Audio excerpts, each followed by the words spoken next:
The real reason why it's very challenging is the big brands, Hilton, Marriott, and Hyatt, control all of the technology in hospitality. So if you want to affiliate your hotel with one of those companies, you have to use their technology stack. And they're hotel people, they're not technology people. So they're not technology first, no matter how hard they'll tell you that and they'll try and say it. And they have an AI guy and they have an AI lab and they have this.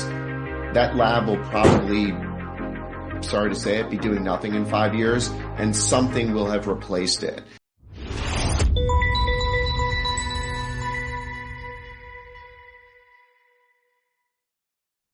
Hi, Adam Gower here, founder of GowerCrowd.com and host of this podcast YouTube series, AI in Real Estate. My guest today is Jake Wurzak, who is founder and CEO of DoveHill Investment and Development. They are a hospitality company, and our conversation is actually one of the most interesting conversations that I've had for a long time. It centers on, or it starts with Jake's background and the story of the company and who they are, etc. But we move fairly quickly onto how his company and he personally is using AI in daily operations. And he discusses the challenges facing the hospitality industry in terms of how this new technology is being adopted. It is a fascinating discussion. And there are some surprises, actually, that you'll learn about that explain the friction for the hospitality industry in adopting AI and incorporating it across the entire hospitality cycle or the industry. So what you probably realize is that not just in hospitality, but in other industries as well, or other asset classes, there are barriers to adopting this new technology that will give nimble, smaller players competitive advantages as the tech rolls out, and also speaks to the potential for fundamental structural change across the real estate industry. If you'd like to learn more about Jake, just go to the Gower Crowd website and look for the show notes page under the podcast tab on the menu bar.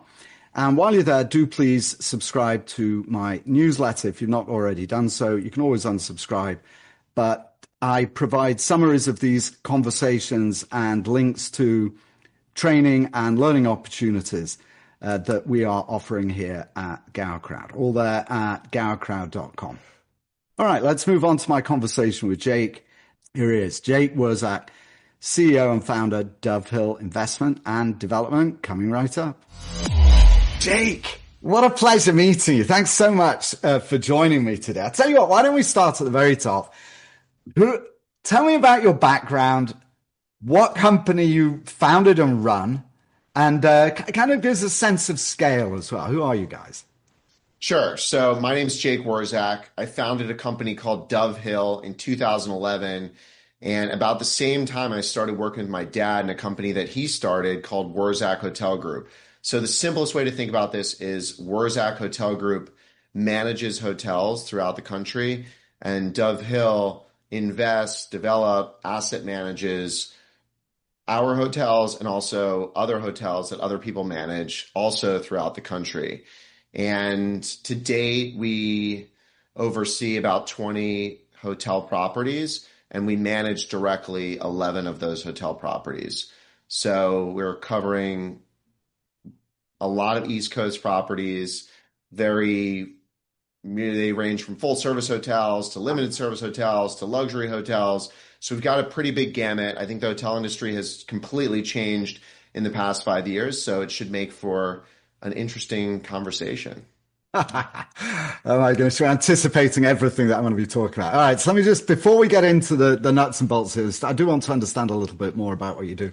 So you've got all the way from luxury to, what do you say? Limited service limited hotel. So is this would be like a Hilton, a Hampton Inn or a Home 2 Suites from Hilton, all the way to an Auberge collection. We bought our first Auberge property in Maine last summer. We're actually buying another one next week. And we think the luxury part of the business is really interesting. But what we've always been focused on is how to differentiate our hotels. And I think this easiest way to differentiate your hotels is to be in that kind of independent lifestyle space, whether it's luxury or kind of four-star, because that's where you can really become a unique property.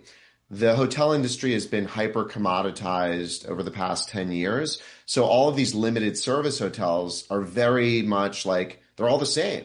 It's They like are. stamp out and repeat. It's like a Dunkin' Donuts. You have a Hampton Inn, you have a Residence Inn, you have a Courtyard. They're all the same. People don't really know what all the differences are. And I think it's a very difficult environment to own and operate those types of hotels because your customer base is just very, very transactional. At the luxury side of the business, where it's more experiential, you're making deeper connections with your guests. It's easier to compete and to outshine your competitors.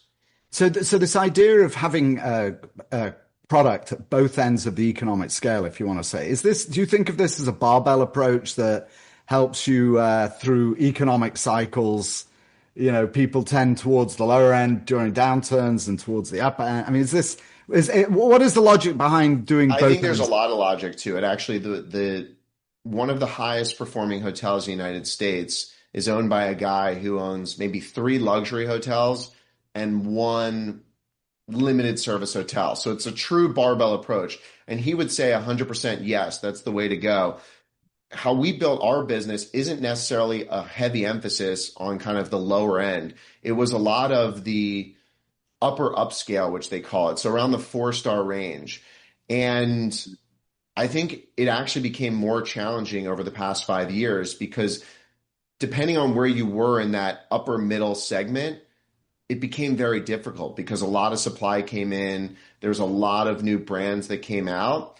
So I think the barbell approach would be great, but we don't have enough of the barbell. We have a lot of the upper middle, and we're now building on more of the luxury. And that's really where I want to go. I think the lower end stuff is just not where I want to spend my time. I think it's much more real estate focused, much more transactional focused. And the hotel business is the hardest form of real estate out there because it's an operating business and it's a real estate investment.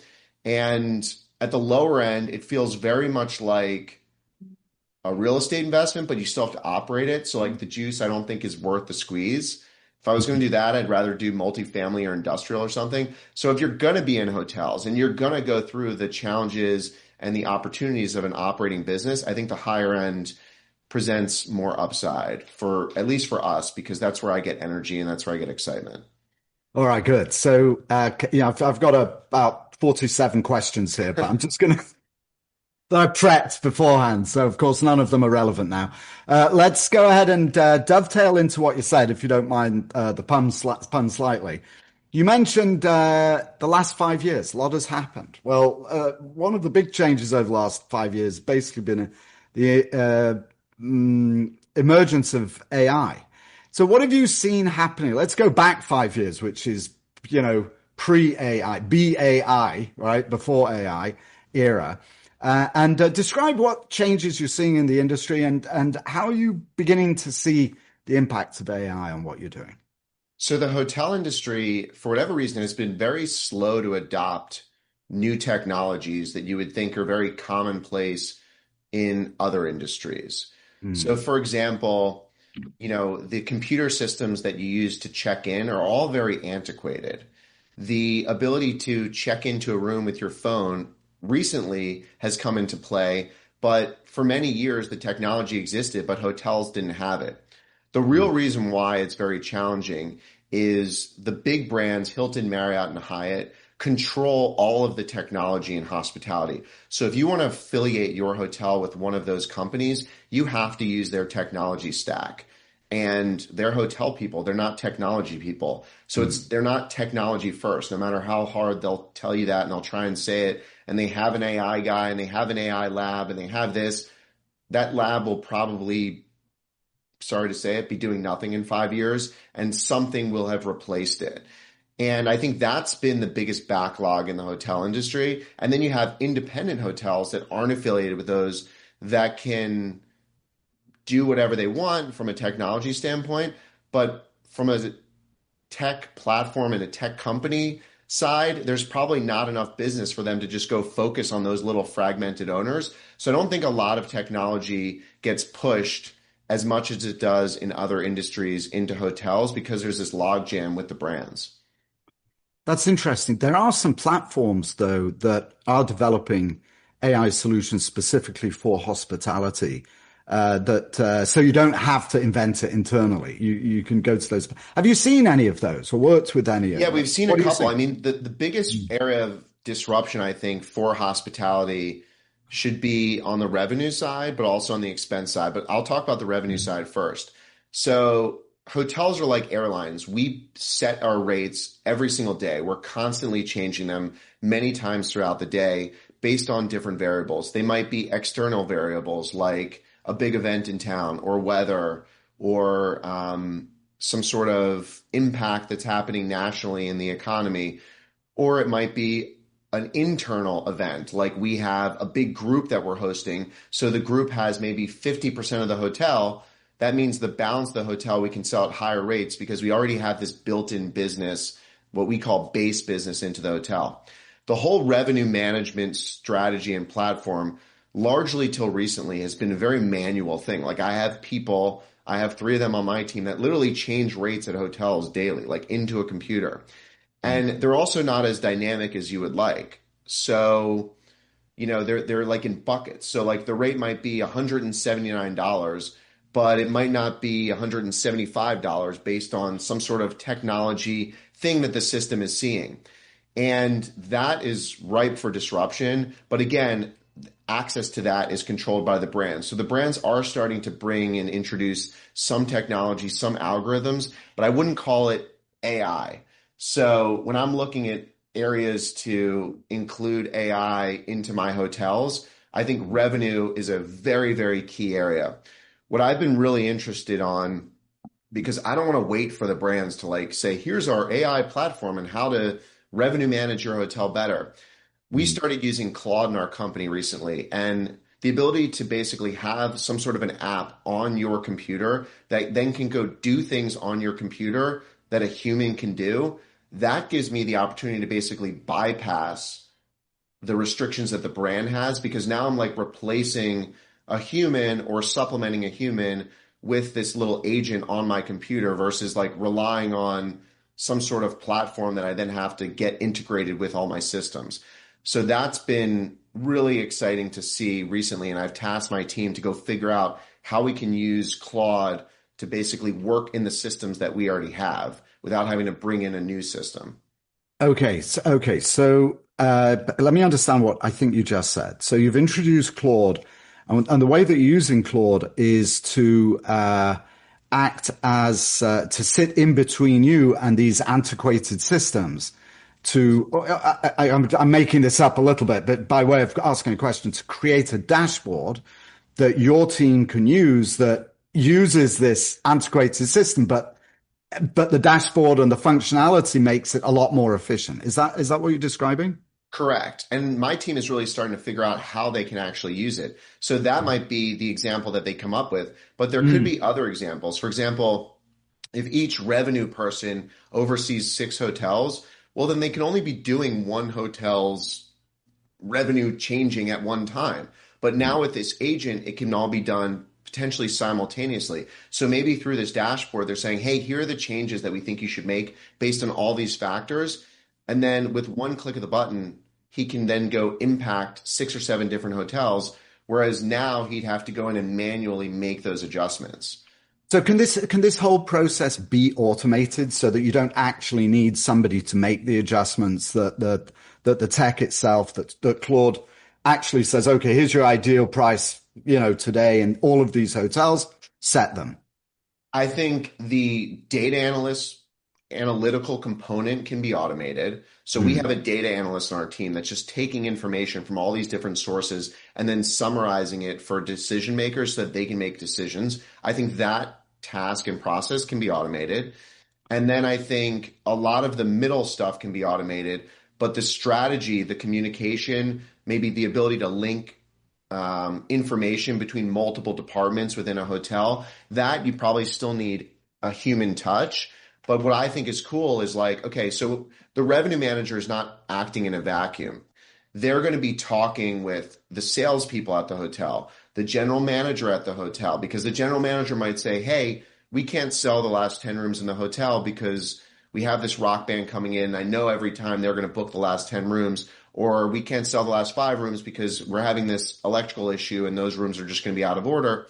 And then the sales team might say, hey, we're talking about this room block with this group, and I don't know if we should take it. So there's this kind of strategy and interaction that happens. But let's just say you have some sort of listening device in those meetings, and then that's kind of learning what's happening in the meetings. But then you still need someone, I think, to supervise it and to make the strategic decisions on top, which I think is true for probably a lot of AI use cases where it's not eliminating all jobs. I'm not one of those people that believe that. I think it's making the smart people that we have more efficient, because I was in a meeting with my team last week and someone was telling me they were spending 6 hours doing something. And I'm like, no, no, no, no. Like that cannot happen. Like AI can literally do this right now in 20 minutes. Like we can never be doing that again, because that's a smart person that I have basically wasting 6 hours doing like menial stuff just to produce like maybe a report or information. Okay, let's get back to that. You keep saying things that make me want to leave my train of thought, which is difficult. Okay, I'm just going to note down 6 hour guy. Let's come back to him. So in terms of revenue management, talked about revenue management, and the way that you've described that is how you set the room rate, right, based on current circumstances. That's something that changes all the time, as you've mentioned. You've described that, but what about upsells? When somebody books, you upsell, the spa treatment or something else, whatever you've got, particularly in the luxury hotels. So this speaks to guest communications. To what extent are you seeing AI facilitating guest communications to enhance revenues in this kind of way or other ways? Not at all. And it's a huge opportunity. Whether it's a lot of hotels using text messaging now to communicate because it's very efficient. And I would say the majority of those conversations can be automated with AI. So you don't need a person responding. Right now, every single hotel has a person responding. So that can be eliminated probably 95% with AI. And then there's different things that maybe is a higher level task that they could alert a team member, hey, we need you to actually respond. But like, hey, I want to order a cheeseburger at my pool chair. That can all be done through AI, all ordered through like remote ordering and all this kind of stuff. But like, hey, I want to, plan this thing for my wife and it's got to be a secret. Like maybe some of that can, but maybe some of it needs a personal touch. So I think it depends. But there's a lot of other areas in hospitality that are not guest facing where AI is very useful, because what that will do is it'll allow hospitality is a person business. It's a people business. You need to talk. You need to build a connection. If my team members are stuck in the back doing something and not building a connection, it's a huge missed opportunity for us. So I'm thinking more back of house stuff. How can I get my managers out of the office and onto the floor, into the lobby, mingling with guests? So taking away kind of administrative tasks that they're doing and assigning that to AI, and maybe they're just approving it, but then they're guest facing, they're in the front. So one thing that's top of mind is like scheduling of housekeepers. Right. Housekeeping payroll is the biggest payroll line item typically in a hotel. How efficient they are at cleaning the rooms, how you're scheduling them, all that kind of stuff can be done with AI. Jake, how is that done now? That's actually what I was thinking. Maintenance, for example, the whatever, the plumbing's leaking, or is my room ready? Is that all manual at the moment? It's all very manual. There are like databases and we do have staffing technology, but it requires a person to do everything. And they might optimize it, but I wouldn't call it AI. I would call it like algorithm technology. And even for repairs and maintenance, wouldn't it be great if we just automatically got an alert like, hey, room 110's air conditioning was replaced last year. It needs to be replaced this year. Like, here's the reminder, where it's constantly keeping track. Or you have a PM Mm. process in a hotel, property maintenance, where each room you're kind of going through on a checklist process. Have these things been done? Maybe that can be done with AI. I've also seen a demo with a robot cleaning a room and focusing on the bathroom. Because if you ask housekeepers, the worst part about their job is cleaning a bathroom, whether it's a public restroom or a restroom in a guest room. But now they have robots that can clean public restrooms and like almost fully clean a bathroom. That would be huge. Not only is it probably better from a sanitary standpoint, it's safer for our workers, it keeps them happier, and it'll cut down on our labor costs significantly. So that's a big area of opportunity, which sure, it's a robot, but it's all AI powered. Oh, but so what though? And the other cost that you didn't mention that it would save, of course, is insurance costs. Exactly. With your team, right? You call your insurance company and say, "Hey, nobody's working in bathrooms anymore. No more slips and Exactly. falls, nothing at all. Can we get a break in the insurance?" Right? I mean, that's not trivial It's either. 100%. And I want to go back to something you said on revenue because I think it's really Mm. important. So there is an AI revenue opportunity that's guest facing. And what I think that is using, technology and cookies and whatever data they have about the person coming to the website to then make a special price or package for that person based on other, websites that I visited, based on whatever, traces I'm leaving throughout the internet. And it can also do unique things where if it knows that I'm from, Florida, for example, and this is a hotel in Colorado, and it also knows that this is ski week in Florida, and I have to go skiing with my kids, then maybe it can afford to charge me, or it can, maybe I can afford to pay a little bit more. So it knows all this stuff. So it's going to give me a slightly higher room rate because I'm from Florida. It's ski week. I have to go skiing this weekend. Than someone else that maybe like lives kind of in the Mountain West anyways and is kind of just here, but is more price sensitive. Mm. And that's a huge opportunity because if I'm traveling and I know I have to go skiing, whether the room was like $500 or $600, it probably is not going to change my decision. But if we just have it $500 for everybody, then we might be missing out.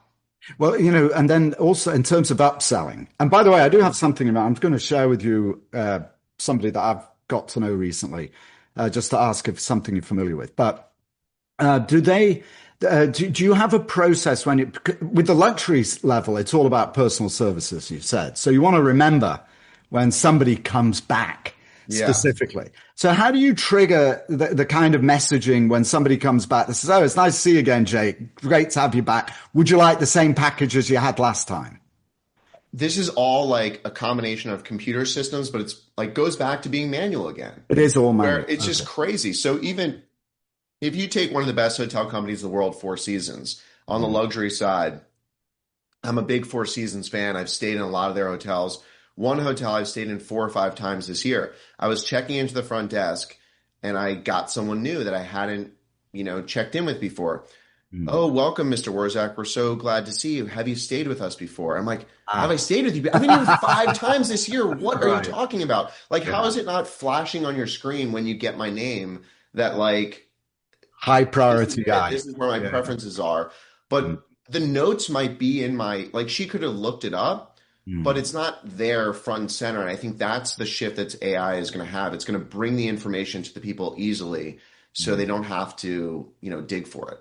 So to what extent are you actually permitted to use non-brand platforms? I'll give you a specific example. Have you come across Journey, Jurny?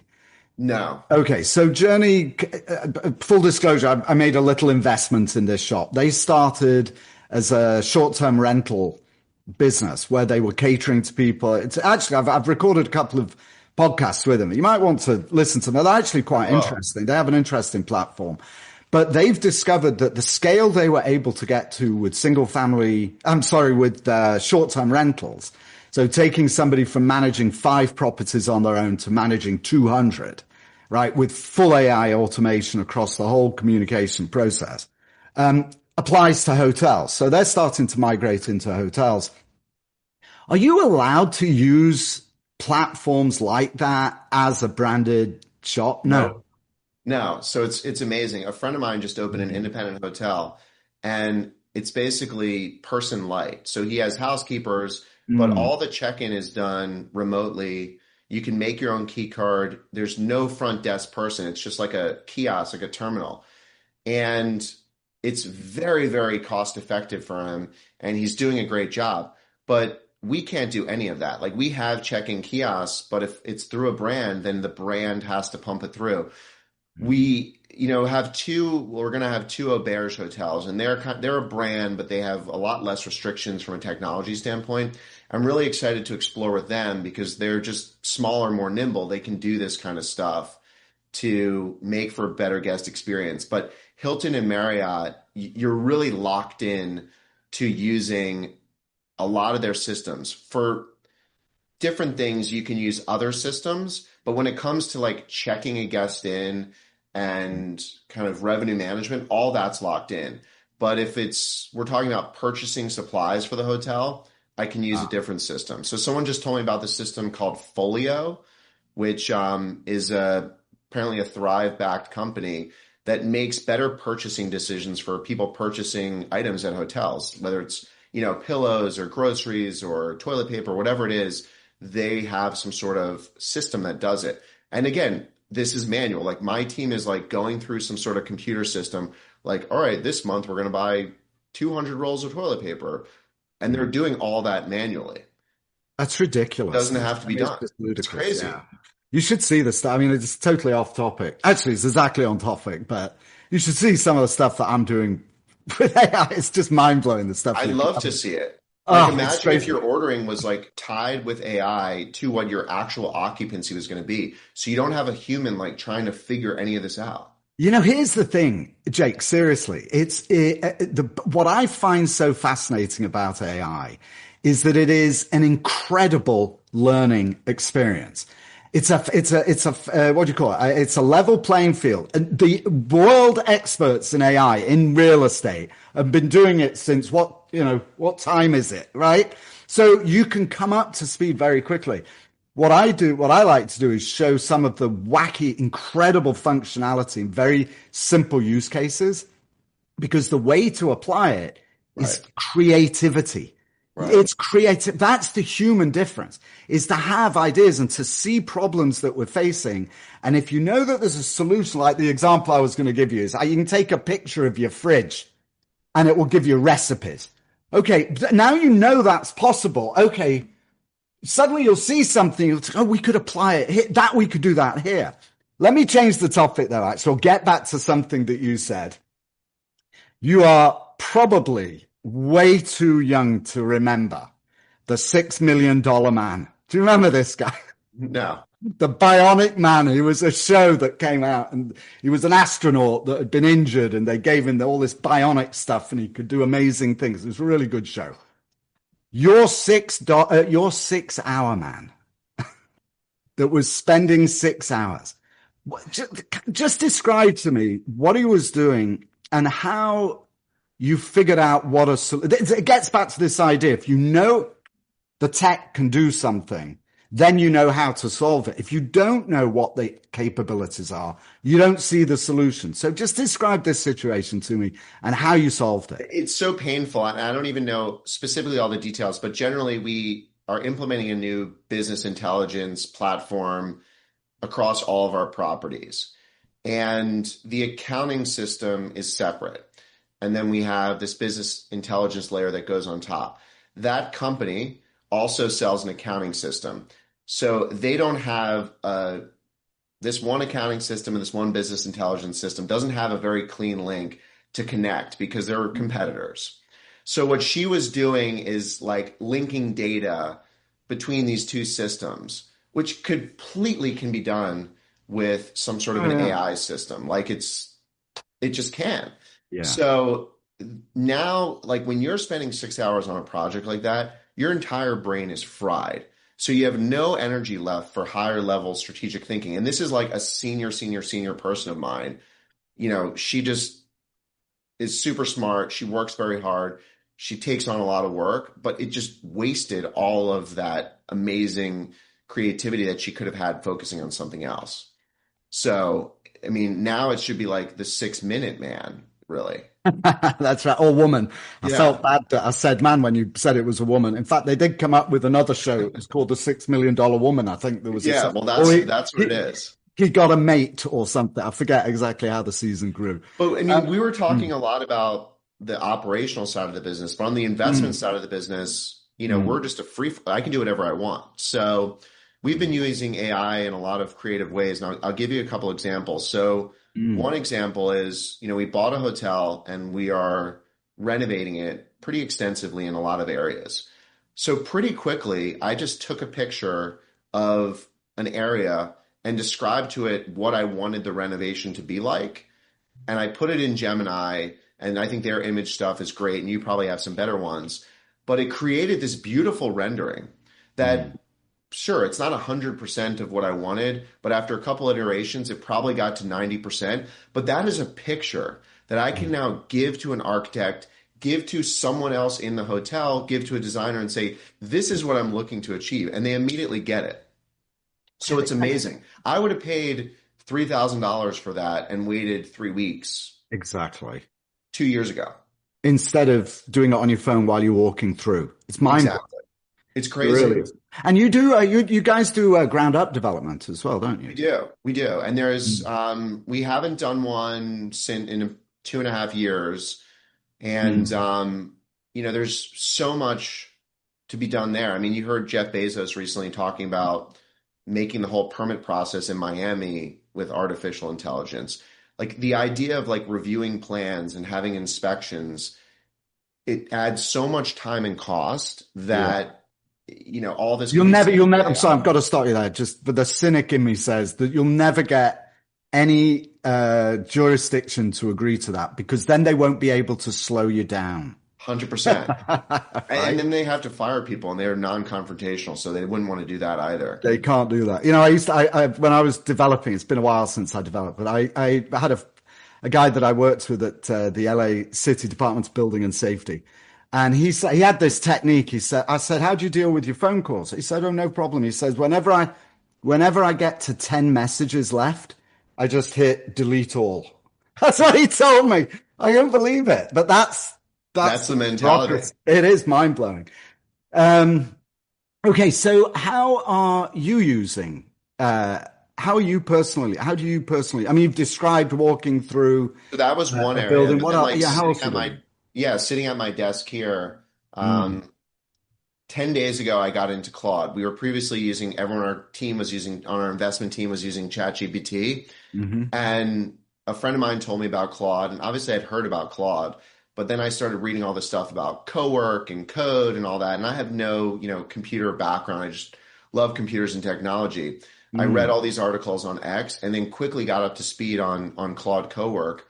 And it is so much better, in my opinion, for business applications than everything else I've used. It's really incredible. So, I mean, I've leveled contractor bids. I'd have it, review legal documents. We're doing a loan closing, so we're going through multiple revisions. I have it telling me what's happening in each revision. And obviously, I'm checking it, but I can now review that in 5 minutes versus reviewing it in 30 minutes. So that's been incredible. One thing that just blew my mind is its ability to work in Excel. So we do a lot of modeling and underwriting and things like that. So now I'm describing exactly what I'm looking for, but then it's also checking the work to make sure it's correct. So an analyst, it was kind of funny. Someone on my team sent me something, and I was call it a black and white Excel thing. It was presentation and visuals are very important to me. Like this looks like garbage. And I had to send it out to an external person. So as like a training tool, instead of sending it back to him to clean up, I just dumped it into Claude and had it clean it up and improve the formatting and gave it some prompts. And in 2 minutes, it came back with this beautiful thing that I presented. And then I'm like, oh, by the way, I actually want you to delete these things. And then did it again. And it totally understands. So that is incredible because just the amount of time that we spend analyzing things and checking stuff. I'm like, well, I don't know if it's right, or I know how I want the model to work, but like I'm just not skilled enough. So I have to wait for an analyst to figure it out or someone else. it just does that. So you can make decisions so much more quickly. Uh, right. So you are founder and CEO. You have this understanding and this appreciation for the power of this. To what extent are you thinking of rolling that out internally in any kind of formal way? Well, it's funny. We just got a proposal from our IT company for Claude for like, the four people that I wanted to get it for on my investments team. This morning it just came in and I had already gotten it for myself. So we're going to do that. I'm going to have people read all the X articles that I've read. But really, I want people to explore and play. And I think I don't want to put like guidelines and like, this is how you have to use it, and this is how I want you using it. I want you to figure out ways that you can use it to make your life easier. Jay, I mean, that you nailed it. That's exactly what this tech is. Seriously, that's why I say Yeah. you show somebody a wacky. Have you used the simultaneous translation stuff yet? No. Oh, it is mind blowing. I mean, in hospitality, you've got to be kidding me. You could put your phone down between a guest that Yeah. doesn't speak English with a front of house Yeah. employee who doesn't speak their language. Yeah. Put the phone down. You can have a fluent bilingual conversation through the app in Oh my real God. time. It is insane. And so when you see these apps, oh no, it's this function. This is something I've been talking about a lot recently. Sorry, this is a podcast about you, but it's basically a conversation. Is that you cannot understand the power if you don't understand how to use it at a fundamental level. If you understand I think of it like learning a language. When you learn a language, you don't start with complicated grammatical structures to discuss, politics or current events. You start with the alphabet. And once you have the alphabet and your basic greetings and a few words, you build from that. You understand how to start to communicate. That's what AI is. You start at a basic level and then you allow people to creatively come up with ideas how to use this and how to implement it, and then just to play around. I think that's great advice. And I was thinking about that the other day, oddly enough. Like, the first early iterations of ChatGPT, it was very much just like chatting thing. And I think I maxed that out. I got really good at it. And I've maxed out the capability of it. Mm. And then when I got to the co-work side and projects and learning how to do that, it like opened up a whole new window. But I know more exists. Like I've been reading all these articles about OpenClaw and all this other stuff, but like I'm not ready, I think, to do the leap myself. But I'm going to play around a little bit more and then I'll get there. And I think everyone is kind of on that similar journey where you'll get to a point where you get very proficient with whatever the thing is. And then Mm. you're wanting something more. And then that keys you in to say, okay, how can I figure out how to do this? And then that'll open the window to then push you to do it. Because Yeah. like I don't have the use case in my mind that's like pushing me to, go into the code version or maybe do something way more in depth right now. Well, yeah, but it's not just the push. I think of it more as a pull, actually. Right. If you know what it can do, then you decide, okay, yeah, we have to apply. Now I have a purpose Right. for going in that direction, right? So it's actually pulling you in the direction, right? You understand the landscape. It's like Excel. When did you learn Excel? And how In high much? school, probably. At Yeah. high school, all right? I remember Lotus Notes Right. and then Excel. And although I've become fairly proficient with Excel, and I've learned, some basic functions and some more advanced functions. Basically, my level of understanding of Excel has frozen from when I started. And over the however many years I've been using it, I've added a few skills and I've become very quick at applying those now. You can't do that with AI. AI is changing too quickly. You have to get to a level of proficiency and then stay on top of it and accelerate from that point. Yep. And it's a constant learning thing. And what's so fantastic, sorry, I'm on a soapbox now, as you can tell, but what's so fantastic about it is it's so fulfilling. When you solve a problem using this tech, it's just this incredible sense of accomplishment. I think of it like learning a language. I learned to speak Japanese, and I remember finishing sentences when I was at business level. I do all kinds of stuff, very high level, fluent Japanese. I remember sentences coming out of my mouth, and before the person I was talking to responding, in my own mind, I remember thinking in English, good grief, I just said that. It's like I was surprised by myself. Right. I can't believe That's it. the Yeah. experience of this tech. It's just mind-blowing and eye-opening. And I think there's so much that we spent time doing before that then a year later, that whole process, the whole need to do that, just got eradicated. Like, I'm not one of those people that organize my inbox and my emails. Like, I just use Google to search and it finds stuff and whatever. And I have an inbox and maybe an action folder and that's it. But there are people that just meticulously organize these things. And now I'm thinking to myself, like, it might have been good at the time, but God, what a waste, because now I can just have AI, if I really wanted all those little folders, just do it for me. And people had spent years of their life like organizing little folders on email that like is irrelevant. One of my kids like was having trouble with punctuation in school or, maybe spelling or something. And my wife wasn't really that worried about it because ultimately, like, our kids are going to have such an indifferent environment. Like, they're never going to need to learn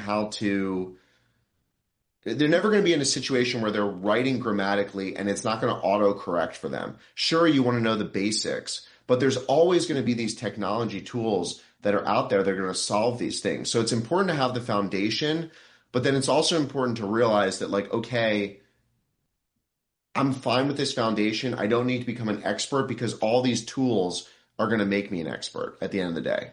You know what, Jake? That is actually a fascinating insight. I also have younger kids. They're at university. I'm sorry, at university. They're at high school. Yeah.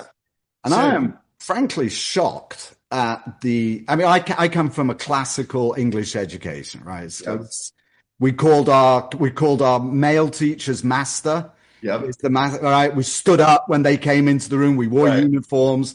Yes, sir. No, sir. Miss, Mrs. Whatever. I mean, it was very, very formal, very classical. And you get set in your ways. And I've kind of looked at education and bemoaned the level of education here that I see. But what you just touched on is profound. You don't need to learn the skills of grammar. It doesn't mean that you are depriving your kids of an intellectual skill or an intellectual ability, as long as you fill that gap with something else. Instead of teaching them grammar, why not teach them advanced Claude, right? Also, right? And now they're going to use their minds in a different way, but it will still stretch them intellectually. Yep. It's something that we take for granted. I mean, there's always going to be these foundational things, like you said, like the ABCs, like basics of the grammar. But if the grammar thing is not working and you've tried and tried and tried, or if you're just really only going to get this good unless you've just devoted your life to grammar for the rest of your life, it doesn't matter because you're not going to be a grammatician. Even if you're an English professor or writer, you can still be doing that without having this precise grammar perfection and be relying on other tools because it's just going to happen.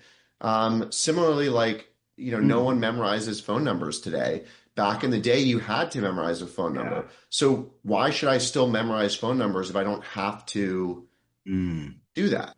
It's just, I don't need to do that anymore. And that's what's so cool about it, is that you're not emptying people's minds of stuff and leaving. Unfortunately, social media does fill this gap. I mean, that's a serious societal problem. But if like clearly you are and I am, we are sensitive to what's going on in society. We want people to be educated, we want our children to be educated and prepared for the future. Okay, so you shed that stuff that is not relevant, right? These examples that you're giving, and you fill it with stuff that will give them, like your wife was saying, does give them the practical tools. And you know what's also really cool about it is that And you actually said this right at the beginning. It was one of the first things that you alluded to, I think. Creativity. It gives that's the human, that's the spark of human.